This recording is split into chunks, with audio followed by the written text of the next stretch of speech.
Hello friends. तर आपण आज बोलूया की माणूस ईर्ष्या का करतो, म्हणजे जळतो का माणूस, किंवा माणूस स्वतःला कमी का समजतो, दुसऱ्याला तो खूप भारी समजतो किंवा मोठा समजतो आणि स्वतःला कमी समजतो. तर त्याच्या पाठीमागचं कारण काय आहे, किंवा तसं माणसांना खरंच स्वतःला समजलं पाहिजे का?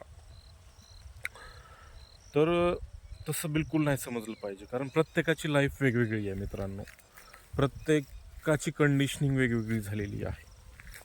आणि जी ईर्ष्या आहे आपल्यामध्ये, ती आपला एक स्वभावगत गुण असू शकतो.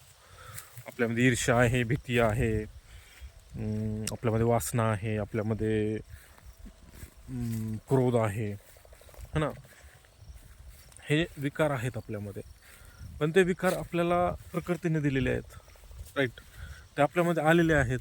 मग त्या विकार खरंच वाईट आहेत असं कधीच नसतं.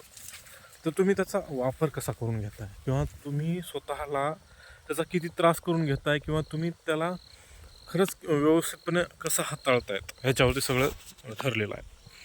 आता मला ईर्ष्या झाली समजा एखाद्याबद्दल, माझ्या मित्राबद्दल असेल, किंवा माझ्या XYZ ओळखीच्या कोणातरी सोबत असेल. एखाद्याला चांगला जॉब भेटला आहे, एखाद्याला चांगलं काहीतरी त्याच्या आयुष्यात चांगलं घडलं समजा, तर मी खरंच त्याच्या प्रति ईर्ष्या केली पाहिजे का?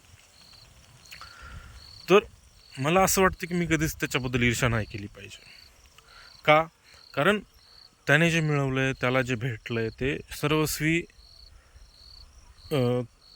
त्याचंही त्याच्यामध्ये सहभाग आहेच. त्याने त्याच्याबद्दल मेहनत केली असेल समजा, आणि ते रँडमली त्याला मिळू शकतं समजा. म्हणजे दोन्ही गोष्टी इथं कारणीभूत आहेत. एकतर रँडमनेस पण आहे प्रकृतीमध्ये, आणि एकतर लक पण आहे. लकीली पण ते त्याला मिळू शकतं, आणि मग त्याला जर मिळालं असेल तर मग मी स्वतःला का दुःखी करून घेऊ, मी स्वतःला का त्रास करून घेऊ, ही एक गोष्ट झाली. आणि मग माझं कॉम्पिटिशन मी माझ्यासोबतच बनवणार आहे.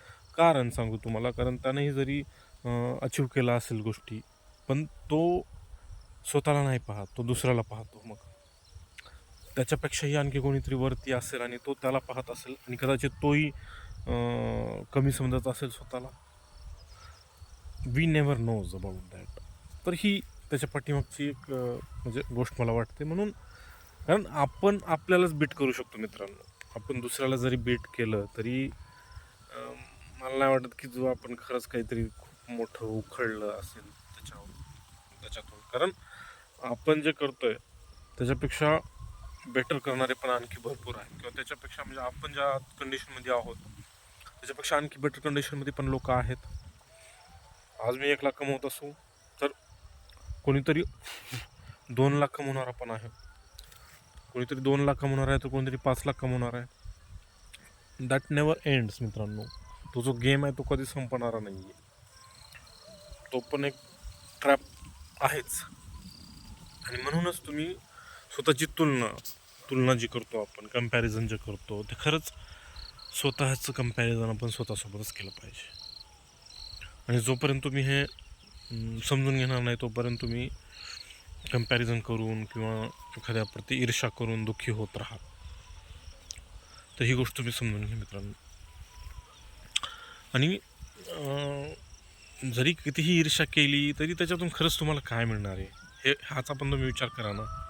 आपल्याला खरंच त्याच्यातून काहीच नाही मिळणार. आपण उलट आपला वेळ वाया घालवला उगाच बिनकामाचा. तर ही गोष्ट आहे. कारण एक लाईफ आहे मित्रांनो, एक लाईफ आहे, आणि तुम्ही वी नेव्हर नोज वॉट आपला कुठला म्हणजे कोणता दिवस आपला शेवटचा दिवस असेल, हे तुम्ही म्हणजे ही सर्वात प्रथम तुम्ही समजून घेतलं पाहिजे. आणि मग तुम्हाला खरंच ईर्ष्या वगैरे काय ह्या गोष्टी तुम्हाला म्हणजे गौण वाटतील, किंवा कम्पॅरिझन, किंवा ग्रोथ एखाद्याची, किंवा एखाद्याबद्दल म्हणजे तिरस्कार कमी होऊन जाईल तुमचा. आणि तुम्ही पण त्याला म्हणजे एकदम फ्रेशली पाहू शकाल, किंवा एकदम कुठलाही म्हणजे मनामध्ये राग लोभ न ठेवता तुम्ही त्याला पाहू शकाल. त्याला तुम्ही ॲक्सेप्ट करू शकाल त्या परिस्थितीला, आणि स्वतःलाही तुम्ही ॲक्सेप्ट करू शकाल.